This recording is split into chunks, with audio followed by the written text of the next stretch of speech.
What's going on, people? Welcome to another episode of the Off the Ball podcast with me, your host, Chris LeBron. And on today's show, we're going to dive into the 2015 NBA draft. And me and my guest that I'll be introducing soon are going to do a redraft. I've done this before. And we're going to just go down. We're going to go through the whole lottery. And we're going to see who we take, instead of who was drafted. So we'll see how our minds differentiate, and we're gonna go. So let me introduce my co-host for today. He's someone who's been on the show numerous times, big fan of the show, big supporter of the show. My man, Sean Mondo. What's going on, brother? What's up, big guy? How are you? Thank you for having me again. I'm good, brother. How's everything? Everything as good as it can be right now. Yep. Just doing the necessary work and necessary chores to, keep everyone and everything safe and sound. So missing a lot of things, but so far so good. Yeah, man, it's crazy what's everything's going on. But we've gotten some news lately that maybe we might get some basketball next month. So that's good. That's encouraging.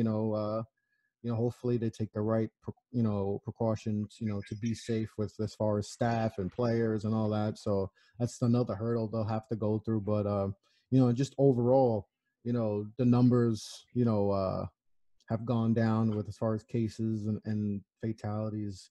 So, I feel for everyone who has been affected by this first and for all. And, shout out to all the essential workers, policemen, firemen, EMS, all the hospital workers, nurses, doctors, everyone who's had a big deal to do with this. Shout out to everyone, including yourself. And hopefully numbers continue to drop and we can slowly get back to some type of normalcy. Of course, and touche to that. And I appreciate everyone else also following precautions, and if it's a slight bit of a risk, just stay home and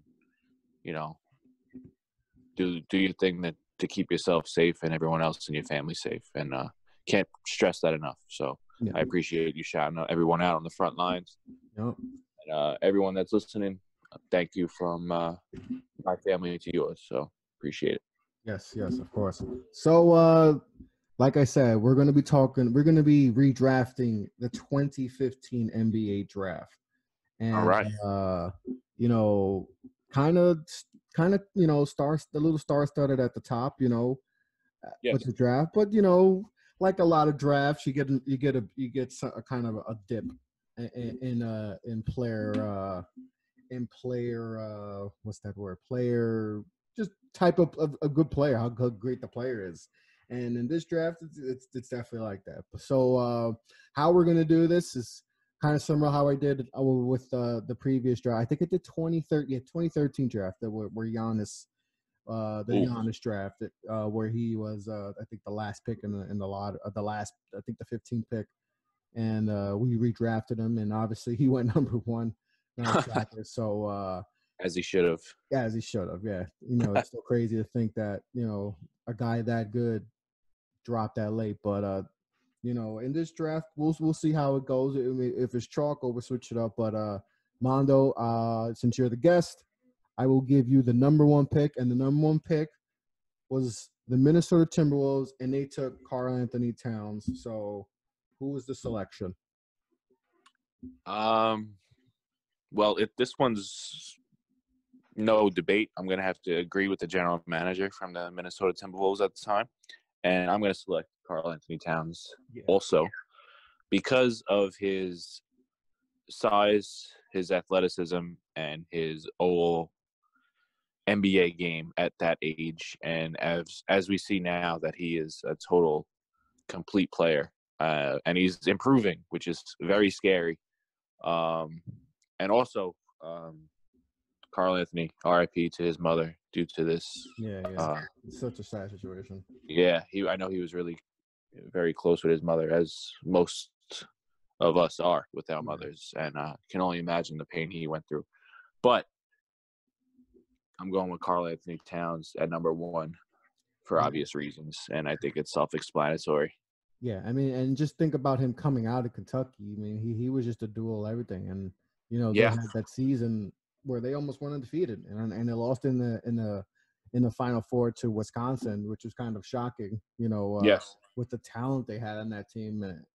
So yeah, I mean, obviously, I agree too. That's the pick. There's really no disagreements there. He's definitely shown to be one of the best big men and just one of the best players, period, in the league. And he's continuing to get better. Obviously, things are tough there in Minnesota right now. But hopefully whenever, next season starts, with the addition of D'Angelo Russell, who was also in this draft, correct. They could see what they could do, but can't go wrong with this pick. Not at all. Not at all. So with the second pick, the Los Angeles Lakers selected D'Angelo Russell. And that was changing, a lot of changing going around with that franchise, and especially with Kobe and that being his last year. And so they went with a dynamic point guard at Ohio State. So I'm going to switch it up here. I won't go D'Angelo Russell. I won't go D'Angelo Russell. And instead, I know Knicks fans. Oh, man. Some Knicks fans are going to not like this. But to me, I would take Kristaps Porzingis with the second pick. I just think coming out, obviously, he wasn't really known coming out. But we know now, I think he's a dynamic player, that can shoot, a 7'2" guy who could with the shooting ability he has and the defense he could provide. I think that would have been a better fit for the Lakers at that time than D'Angelo Russell. That's just my opinion. What's your thoughts on the Kristaps picks? I personally would have stuck with D'Angelo going 2 also. You would have stuck to with the Lakers?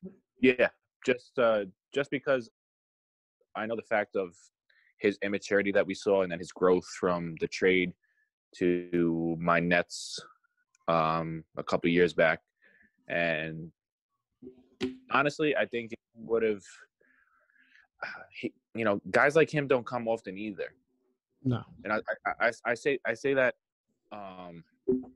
because of he has like this X factor to him that a lot of guys don't have. He can make a play. He does make his teammates better. Mm-hmm. And you know what? He's got the clutch gene. And something about that just doesn't scream can't miss, but it's a guy you want to have on your team. And that's why I would have stuck with the 2 picks at 1 and 2. I would have did Karl Anthony and then D'Angelo. But I don't see why not going Kristaps at 2 either, because of his versatility and his dynamic athleticism at that size. You can't teach that. But can't teach size at all. Cannot teach size. No, not at all. But D'Angelo is a hell of a player also. So you can't really go wrong with him at 2.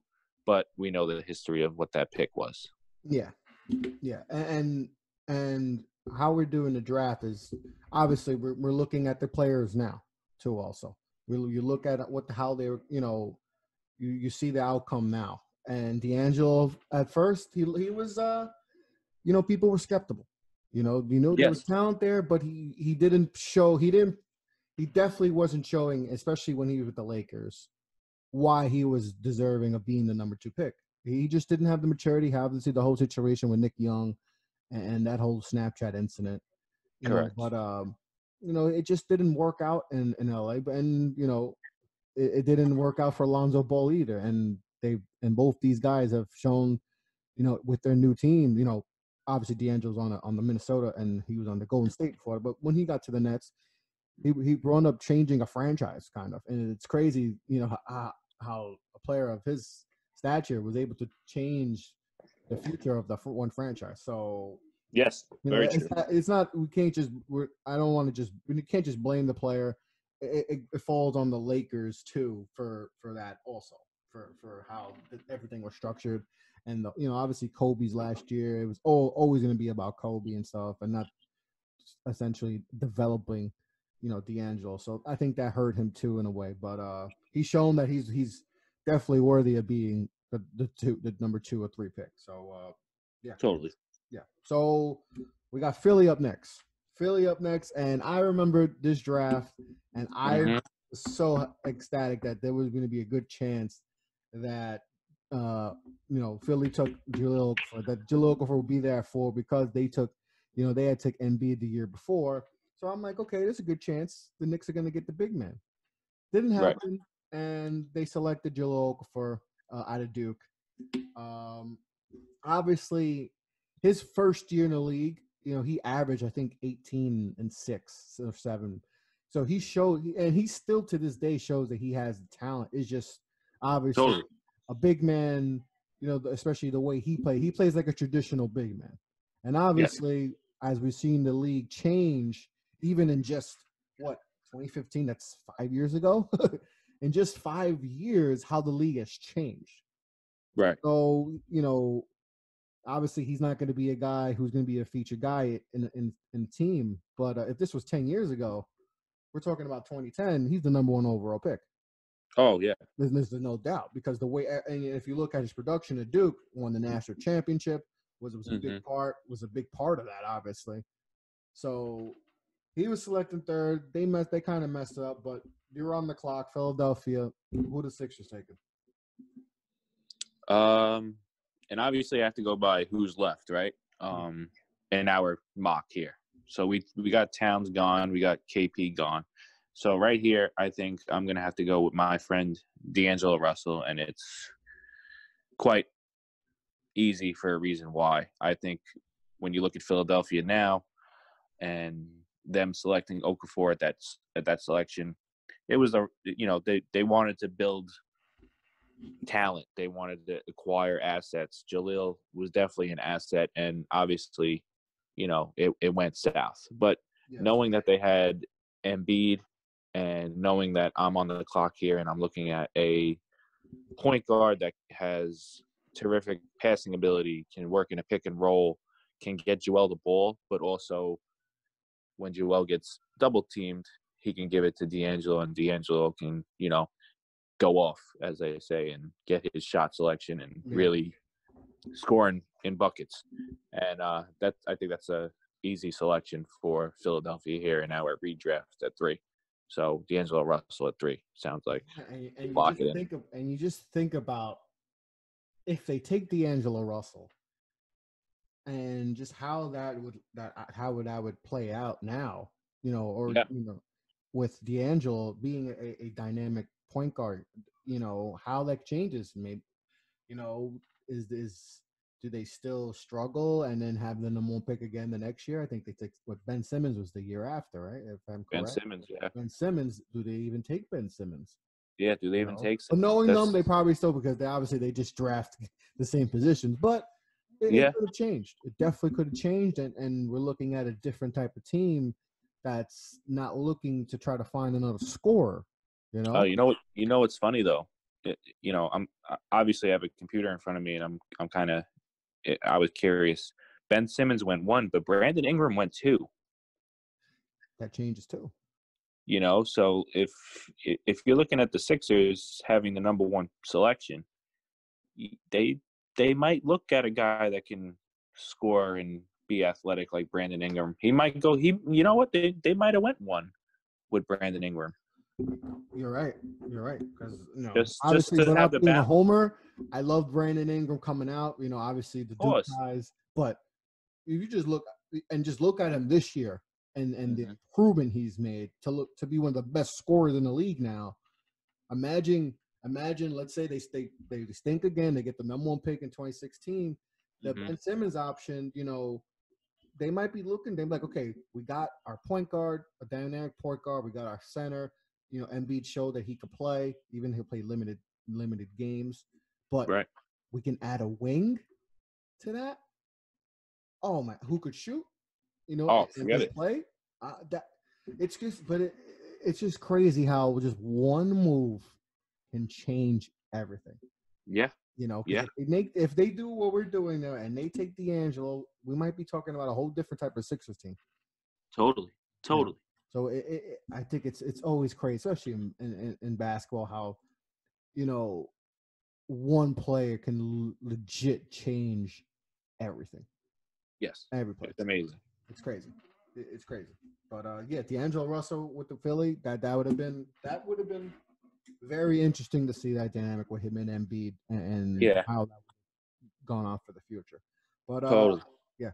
But we got my it's crazy how it works. I got the New York Knicks on the clock. So obviously we took Kristaps Porzingis. He got booed. That's what we do in New York. We boo people. And even though no one had any clue, never watched a Porzingis game in there, but yet we booed because that's the cool thing to do. You don't know who the player is. We boo him. Right. I remember in this process, and I heard about Kristaps, and I started watching more about it, and I really liked his game. I'm like, okay. And then what stands out is he's 7'2" and he could shoot. Correct. And you cannot teach that. Like we can't teach a big man how to shoot. Like that is just that's a dynamic thing to have if you're a big man to shoot. You know, Dirk has made his one of the best scorers of all time because he's 7 foot and nobody could touch his shot. You know, so Totally. obviously we have Porzingis go, to the Lakers at 2. Obviously he's not here at 4, and this is where the draft gets really, really, yeah, Yeah. Right. little, but I'm gonna go with this guy, dynamic scorer out of Kentucky. Yep. You gotta go Devin Booker. Yep. You gotta go Devin Booker. It's gotta be the pick. Obviously, one of the best scorers in the league right now. A dynamic scorer who can, he had a 70-point game, even though they lost, which is still just messes up with my mind that they lost the game where he dropped 70. But that just shows that they don't know how to build a team around him. But I digress. Devin Booker, the pick at 4. What do you think? I think it's a no-brainer. And if I wasn't, if I didn't think D'Angelo Russell had that it factor, I probably would have took Devin Booker at 3 to Philly. But this is, New York is at 4. They get Devin Booker landing in their lap here in our redraft. But it's a no-brainer. Yeah, it's no brainer. No brainer. If you could have sold me on Devin Booker at 2. Yeah, that's how good he is.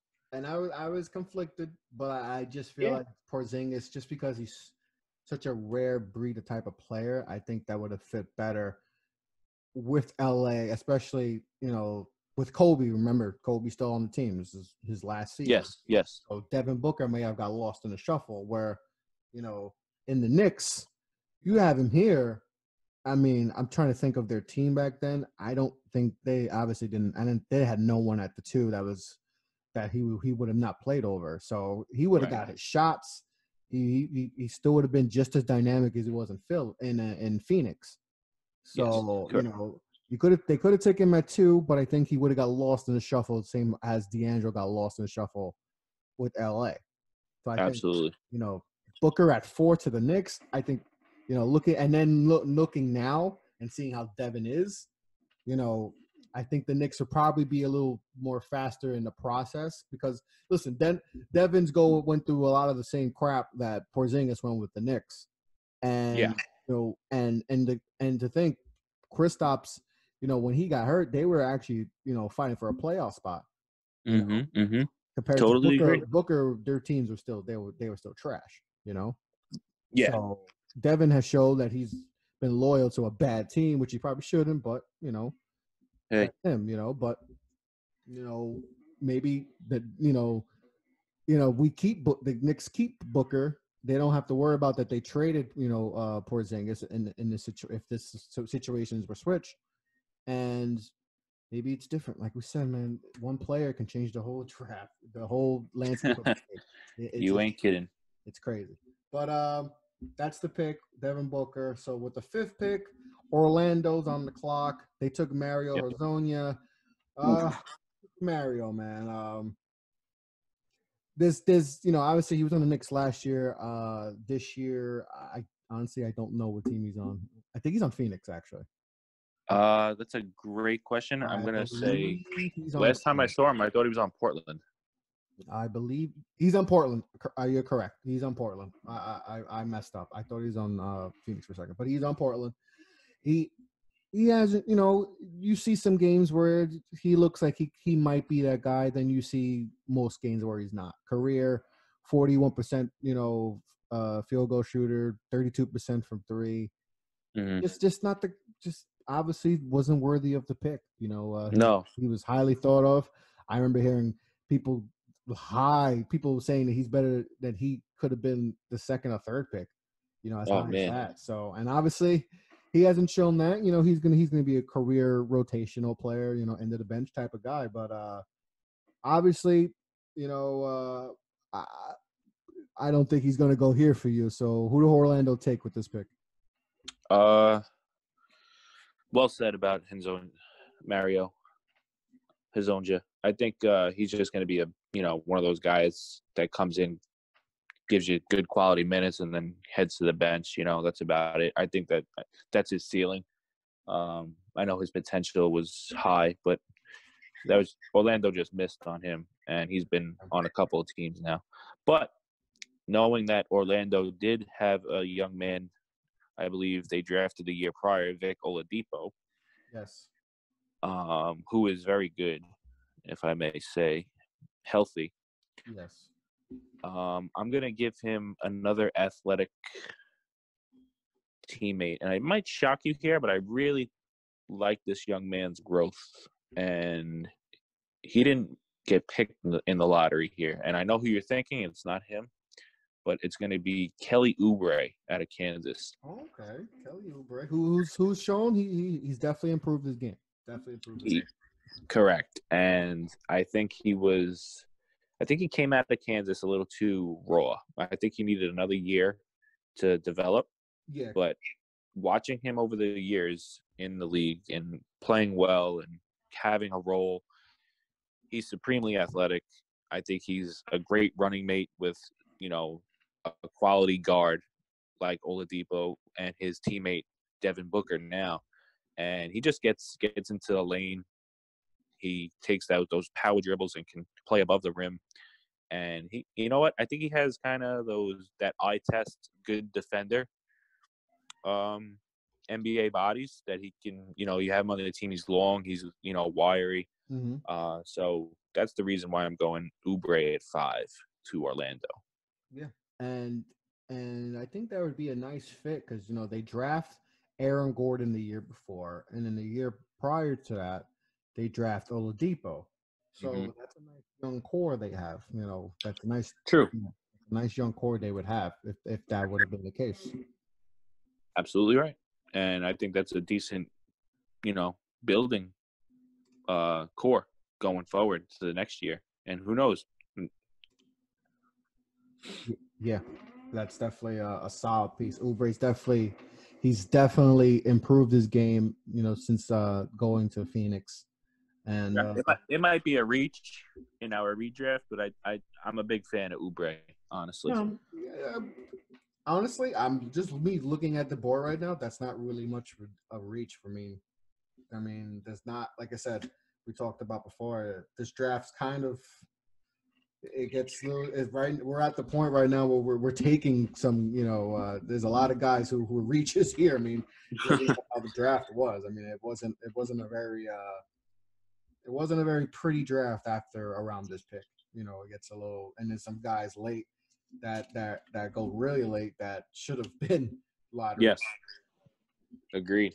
Yeah. So we got Sacramento on the clock. Sacramento took Willie Cauley-Stein to Kentucky, big man to Kentucky, shot blocker. He's a solid big man. He's probably he's a very solid big man. He's gonna get you some blocks, play some good. He's what he's good for is like in pick and roll situation where you do the switches. He can help you out that way. He's not gonna be a mismatch completely where a point guard could just blow past him because he's very long. But he hasn't been the type of player, a solid player. He's a solid big man that's gonna help contribute off the bench. But that's not gonna be my pick. Okay. Willie will not be the pick. And this one's tough.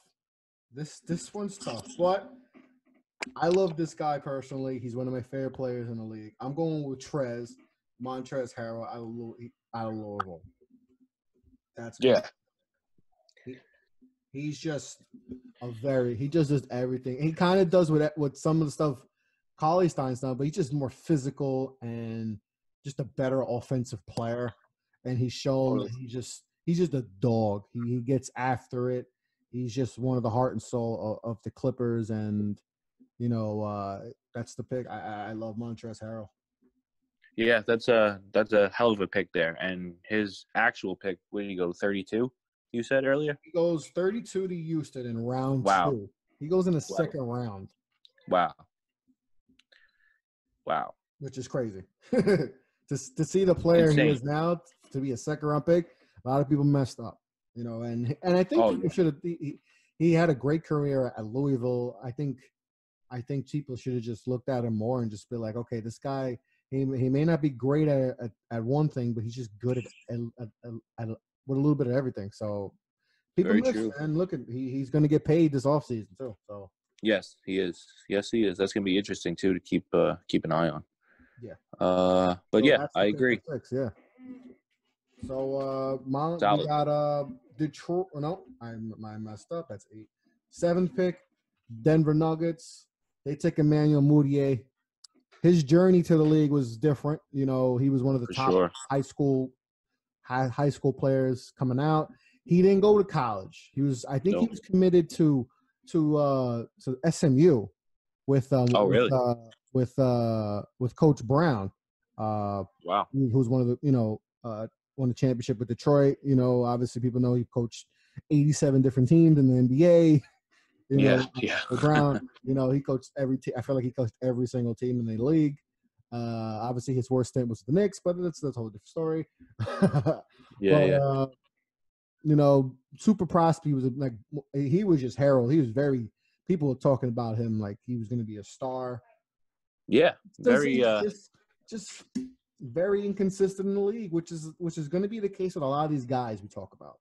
Inconsistent. He's with Utah now, right? He's with Utah. Yeah, he had a stint. He played a few with the Knicks, and was solid, but he was just solid. He wasn't going to be. He's not going to be. He's not a game changer at this point. No, he's not. He's going to be a rotational guy for the rest of his career. Just didn't live out to be the player that he should have been. Career 40% shooter. That's not good. 29% from 3. 32% from 3. Just didn't have it. Just didn't have it to be a top guy. But he's going to be in the league for a little bit. Be a solid rotational guy. But totally. So who's the pick here? I'm looking here, and they went guard. So I think I'm going to stick with the guard. There had to be a reason why they took a guard. So, with that being said, I'm going to give them Mr. That's tough here. It's very tough. It's between two guys for me, honestly. But I think I'm going to stick to my gut feeling, and I'm going to give them Terry Rozier from Louisville. Scary Terry. Yes. And the reason why is because he's kind of like that point guard that can – Another Louisville guy, yes. But he's the guard that, wants the moment. Yeah. He wants his shot. And as we saw with his days with the Celtics, and in the absence of Kyrie, he really had that team playing at a high level, and he was really playing at a high level and earned himself a big, big check. Yeah. And you know what? I think his stock here at Denver at 7 is a good value pick. And I think he's very underrated in the league. But at the same time, does he go cold? Yes, Yeah, but of course. Yeah. but Like I said, there's a lot of those players like that in this draft. yes, there is. But I think Terry has a very good value here, a little stronger than Emmanuel Mudiay here.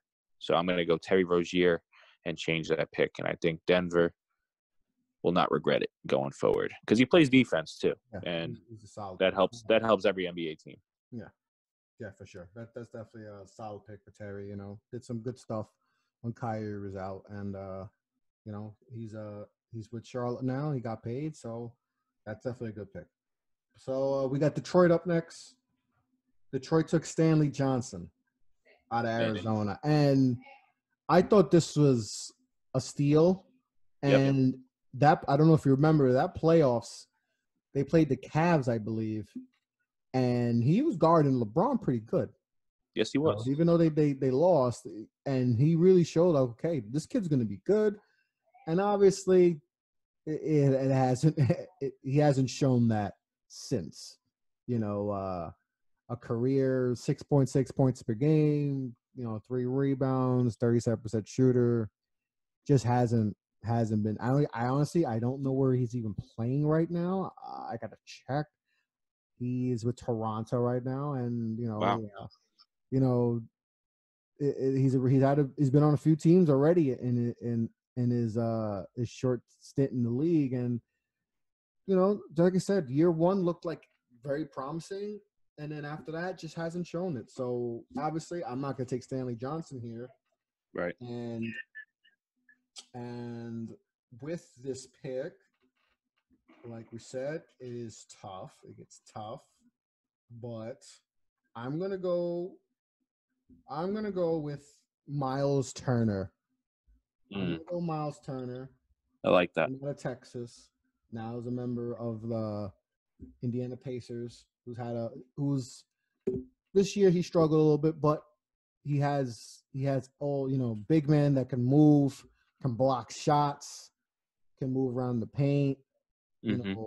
Just a very solid big man that I think Detroit pairing it. I mean, it would be tough to, it would be weird to pair him with Drummond, but 5 years ago was a different NBA, so that fit might that might be a not as bad as a fit as you think, because you got Drummond who can kill it on the boards, and Miles can shoot it a little bit too for a big man. He's an underrated shooter, so I think that's the pick. I think they beef up the big man and with that and take Miles Turner.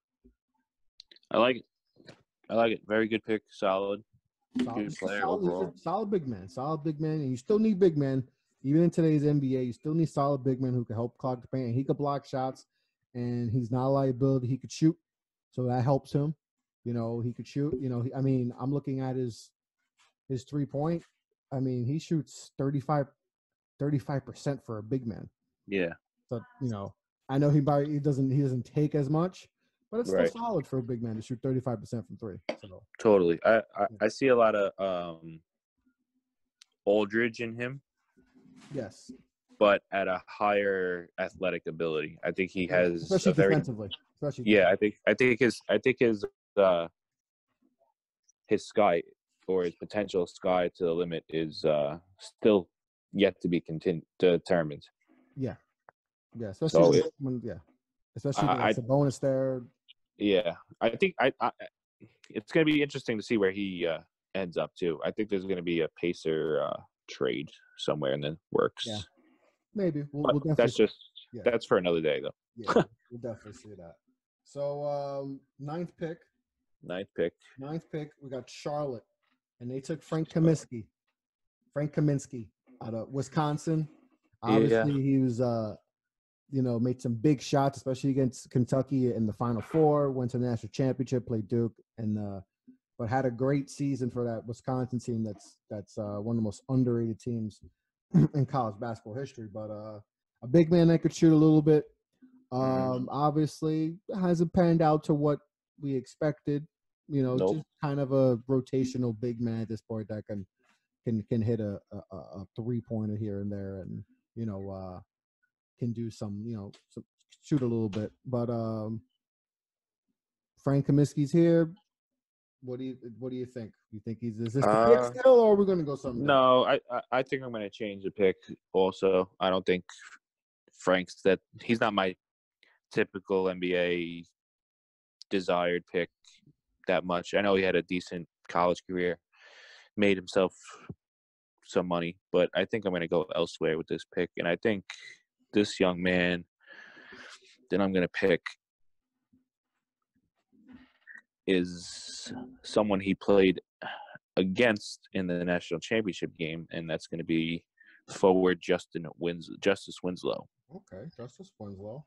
And I'll tell you why. I think Winslow had a weird career so far. Yes, very weird. Very weird. Yeah, and I remember this draft. I think he was projected to go from as high as 4. Yes, I heard Nick's rumors. I definitely heard Nick's rumors. To as low as 20s or so. He had he was very rangy because people really couldn't figure him out. His shooting. And that's obviously still the case to this day. His shooting is still a liability. Sure. That's fine. But I think I would take Winslow over Kaminsky on the mere fact of athleticism and defending. Yeah. And he also had an injury history, Winslow. He's been hurt a lot too. That's true. He's had quite a number of injuries thus far too in the league. Yeah. But I'm taking Winslow, and that's the reason why. And I think it's good value there, just a pick ahead. Oh yeah, for sure. He's like I said, he's had a very weird career because he was in Miami and they played him at point guard, and I actually thought that would be smart to play him at point guard, but he just doesn't have the shooting. The shooting is the key. He's just not a dynamic shooter. He's a good defender. He could play make a little bit, just hasn't got the shooting down, and that's why they traded him. They traded him to what? Yeah. Memphis. He went to Memphis. Memphis now. I don't know how it's going to work with that dynamic with how it's going to go there, but we'll see. Yeah. He's still gonna be a solid player in this league. Defensively, he's gonna help you out. He can guard multiple positions. So, but I thought he'd be a lot better. But we'll still see. He's still young. I think it's crazy to think some of these guys are only 24 years old. Yeah, wild. Yeah, it's crazy how young some of these guys still are. So they could still blossom. It's still time. But we'll see with Justice Winslow. But definitely at that point, taking Justice at 9 is definitely solid. For sure. So we're going to go with the team where he was originally drafted by, the Miami Heat. All right. They originally took Justice Winslow. Obviously, Justice is gone. So with this pick, man, this is tough. It is tough. This is tough. Still have Dwayne Wade. But it's obviously in the latter stage of his career. He's getting older. Man, this is tough. They still have Goran Dragic here. I can go point guard. You know what? Man, really tough. But I'm gonna go with Josh Richardson. I'll go with Josh Richardson, who's actually a member of the team now, right? He was actually drafted by Miami at 40 in this class. Right. So yeah. No, he got traded. No, he was in the. Was he in the? He was in trade. He was in a trade to go to Philly. Okay, so he was, like you said, he was a member of Miami. Yeah. How he gets drafted a little higher by Miami here. He fits the role. He's like an ultimate role player. He can shoot, shoots 36% for 3. Just a solid player. Another solid guy that helps build that culture that they do in Miami, where they just know how to find guys. Miami. And he had last season. I mean, he's averaging 16 points a game. Yeah. For Miami. He just got better every single year, prior to this season where, his points per game dropped a little bit, but, from 6.6 to his rookie year to 16 a game the last season, he showed that he could be a solid piece, and you know, hasn't done it that much this year with Philly but Philly's kind of has been a little bit of a mess. But I think the pick here, I think he's the best player that I would take in, and that fits perfectly for them. Yeah, I agree. I think it's a good pick. Yeah, very good. Yeah, he came out of Tennessee. Was I think he was there for 3-4 years. So for a lot of teams, they may look at that as a negative as far as your upside, but he's shown to be a solid player that deserves to be in the league, and is been a key piece for Miami and now for Philly. So that's definitely a solid pick. So we're at number 11 with the Indiana Pacers. They took Miles Turner. Obviously, he won a few picks before. Right. So Indiana, who's the pick here, Mondo? I'm going to give them a Swiss Army knife here, and I see him down here that went in the 20s, and I'm gonna give them Rondé Hollis-Jefferson from Arizona. Good pick. And I say this because of he's an all-around team member. He's a good teammate. Yeah. He's a guy. You know who he reminds me a lot of? He reminds me a lot of Gerald Wallace, and he's got some of that. Yeah. He hustles. He makes plays on the ball off the rim. He rebounds. He blocks shots once in a while to, those help defense block shots is what I'm trying to say. Mm-hmm. He can get to the rim in a fast break. He runs the floor.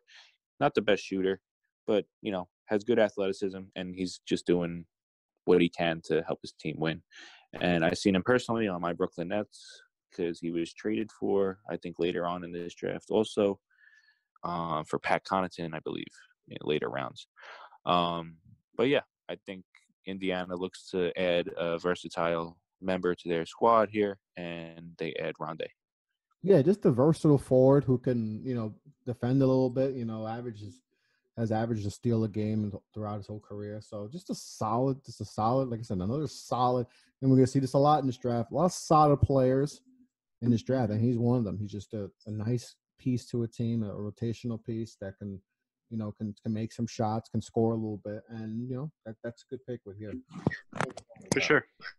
So 12 now, right? I think we got Utah. The Utah Jazz on the clock. They took Trey Lyles here. Obviously, they missed one. They took the wrong Kentucky guy, and they didn't take Book, but they made up for that, with Donovan Mitchell. But they took Trey Lyles here out of Kentucky.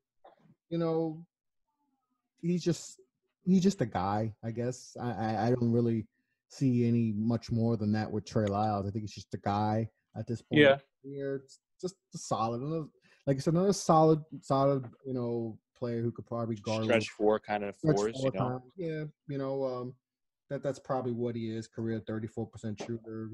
That's what he is. That's nothing more. He's not going to be anything more than that. He is what he is at this point. But obviously, that would not be the pick here. Utah. With this pick, I'm gonna go with Ron Held. That was one of the guys I was thinking about. Hollis Jefferson. I've always liked Hollis Jefferson, but man, this is tough. With this pick, I will take.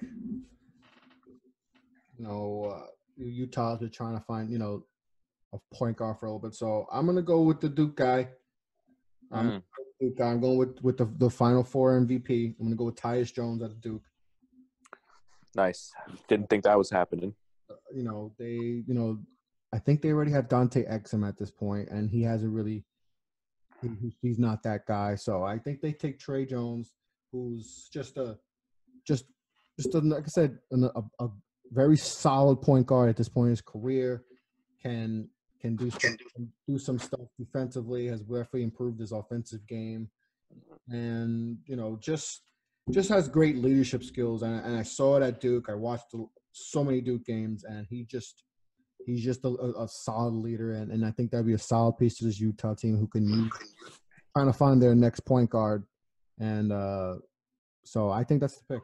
I still like Tyus. I think he's in Memphis now, and you see some games where he really shows why he's a solid NBA player. And hopefully his brother does the same. His brother's coming out this year. Hopefully he does the same. But Tyus is my pick. I like it. No complaints there. I think that's a very good value there for Tyus. And I think, honestly, if he's there and Utah takes him, that's solid overall. Can't go wrong with value there with leadership skills. Can't teach that. Yeah, definitely. So 13, we have the Phoenix Suns, who obviously took Devin Booker. Correct. Wow, that's crazy, isn't it? Crazy thing, right? We had My God for the Knicks at 4, so obviously he's not there. So what's the pick, Mondo? What's the pick? Well,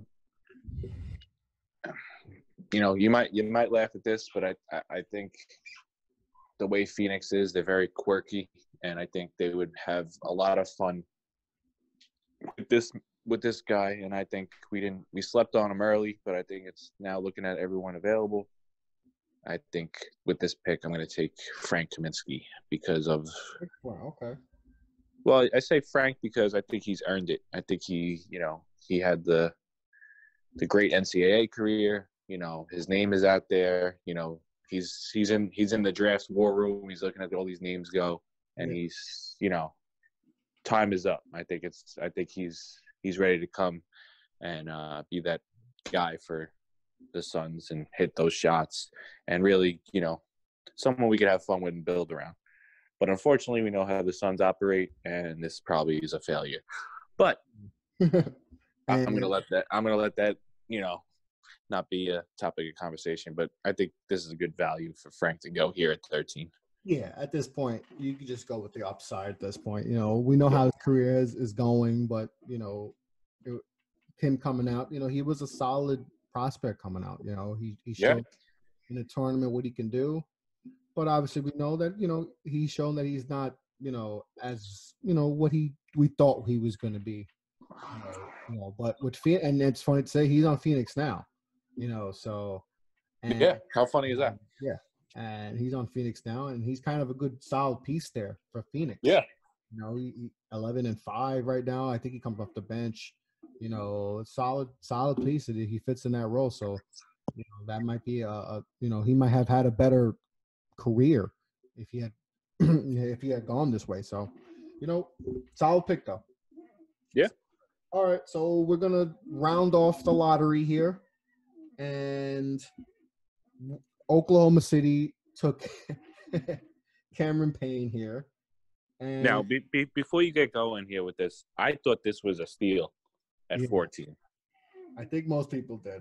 And then we play in the league, and we're like, okay. Yeah. Thanks for coming. I could be wrong. You may have thought Cameron Payne solid, but I saw Cameron play in the league, and I was like, oh my God, he shouldn't be in the league. I just never saw it with him. But obviously that will not be the pick. It's not the pick. I'll right. go him and say that will not be the pick. And with the 14th pick, obviously there's a lot of guys here that are just guys. Guys in this are just even in the league anymore. It's crazy to think that. But if I have to go here, let's take a guy who wasn't even drafted. And let's take Christian Wood. For the show, who's shown some stuff, who's shown to be a very, very, very good player right now in the league. And if people don't know, he was one of the few NBA players affected by the coronavirus. But yeah, for sure. He got picked up by Philly. Just didn't work. The first few years, he wasn't doing much. But this past season, in year 5, he really took off. And yes, he did. 16-8, a block a game. Shooting 53% from the field. Not 50. Yeah, 53% from the field. I mean, that was the previous year, so I got the wrong That's my bad. 56%, even better. Even better. He was shooting 56% this year. 60 points a game. The year before that was 16 when he was in New Orleans. Solid big man, and is a free agent this year. Definitely going to be sought after in free agency. So, it's crazy to think a guy like that was even drafted. Very true. A steal. Just a good player, and it just shows that sometimes you just overlook, and he's definitely overlooked. Now he's showed to have a good career. Definitely going to get paid this year, and that's just a solid pick. Overall, yeah, I can't argue it. Yeah. I really can't. And Oklahoma City was looking for any kind of contributor at the time, if I'm not mistaken. I mean, he definitely would have helped out. Katie's gone, right? This is the first year Katie's gone, right? What year is this? 15? Is this the next year? I thought it was next year. Yeah. It's 2016-17 at Katie's. Yeah. So this gives them a piece. If they develop him right, that can. I mean, obviously you can't replace Kevin Durant. That's just impossible. But it gives you a guy that can help. That can help with Westbrook, and you got Steven Adams there. That's a nice piece to try to help to replace Kevin Durant. Totally agree. Yeah. So that's it. We just finished. We wrapped up the lottery. I think kind of what you expected it for most people. I think most people would go, especially with the top 4 picks, with Karl Anthony Towns, Russell, Booker, and some guys were like Kelly Oubre and Montrezl Harrell and Rozier, guys who were later picks. People, they're just, like I said, sometimes scouting is not perfect, man. You just these guys falls in the cracks, and guys like Josh Richardson and others, and Montrezl Harrell fall through the cracks, and now they become really solid NBA players. So, but that's definitely this is something I did this a few shows ago, and this is something I definitely going to continue because I love looking back at history and just seeing how bad some of these GMs are and how bad they mess up the draft. It's crazy to look back at this and be like, wow, this guy went here. This guy was a second round. This guy went undrafted. It's so much fun to look back and to see and just do our own version and see who do we take here. So this is a series I'm going to continue to do. I'm going to figure out which is the next draft class. So I'll definitely do that. But, Mondo, this was tremendous. You're always one of the best guests I've had on the show. So this was fun to do. That. Oh, as always, man. It was definitely, it makes you think, gets your mind going, and with everything being on halt, and it's fun. It makes you keeps you occupied and makes you think about the possibilities of certain situations. Yeah. We all love the fantasy function of sports, and putting it together in your own brain is always fun, and how it can reflect on the real thing too. So that was fun. I thank you. Appreciate it for having me, and I'm there for the next one too if you want. Well, guess what? We're gonna have another show with Mondo. So this is part 1. This was part 1. We're gonna do a 2-part.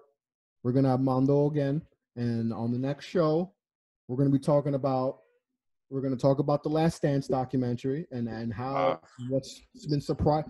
I think with that documentary, we know a lot, but it's fun to see little like other stuff that we may have not know why that happened. To see like the lead up of things, especially how the whole Dennis stuff and all that stuff. But so we'll get into that for the next show, and then we're going to talk some NFL draft, and then what his Eagles did in round 2. They did something that's gotten the city of Philly, up in arms. It's kind of being a mixed reaction with his Philadelphia Eagles have done. We'll talk some, so that's gonna be fun to get his take on that, and then we'll talk about just the surprise things of the draft. We'll talk about my New York Giants. So, but that's for the next episode, so stay tuned for that. But Mondo, pleasure to have you on the show, and I'll talk to you real soon, buddy. All right, my man. I appreciate it. Looking forward. No doubt, man.